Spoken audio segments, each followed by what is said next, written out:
Okay, so with all of that in position, what I'm going to do now is just adjust the angle of these tom-toms and get them so that they're really comfortable for me. I'm going to angle them in so that if I had a pair of sticks, they were sort of just a nice gap. You'll see here's my snare drum just here.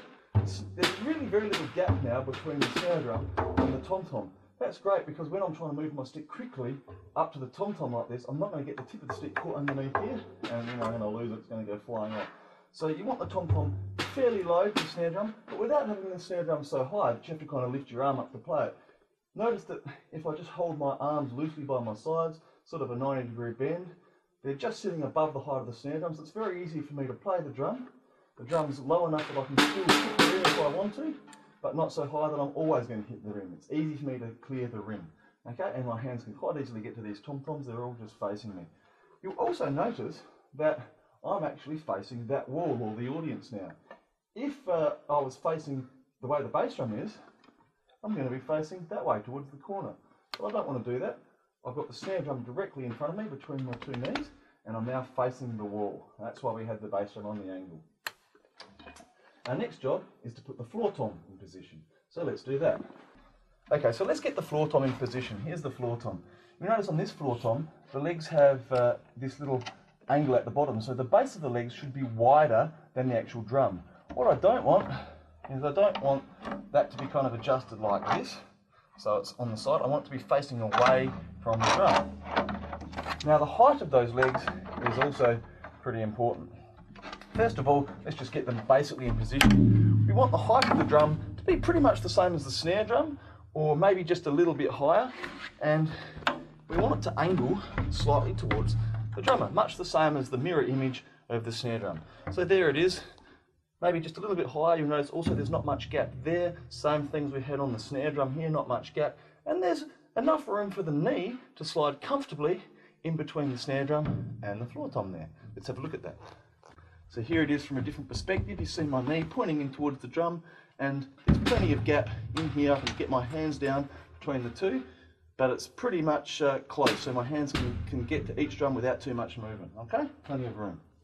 Now, at this point, if you use a music stand, the best place to put it is exactly where you want to be looking in the performance, i.e. at the audience. That means when you're practicing, or even when you're performing and you've got music in front of you, you're basically reading your music, but you're still connecting with the audience.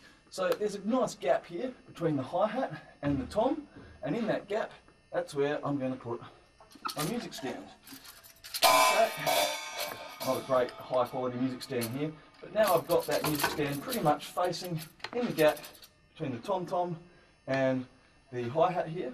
Now, if I was actually playing in a live show here, I'd probably have that music stand down pretty much as low as I could, so I can still connect over the top of the music with the audience.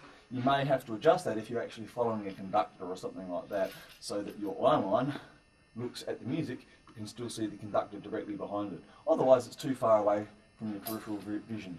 But if you're just reading, or if you're doing a show, live show, have it down nice and low so I can look over the top at the audience.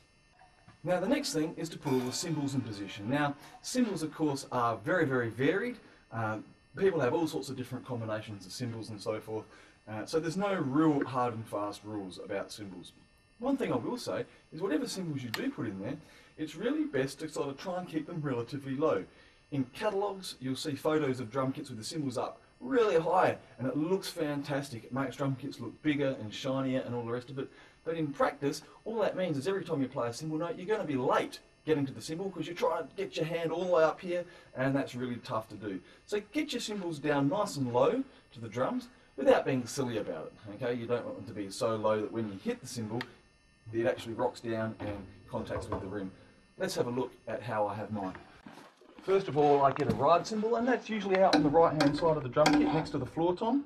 Some people have it kind of quite high and sort of angling in quite a bit. I tend to have mine a bit further around the side, and basically I want to get it over the top of the floor tom, quite low down. I tend to have mine fairly flat. Oop, there we go, hang on, I'll just tighten it up. Bit higher than that. If I had it too low, every time I hit it, it would hit the floor tom like that.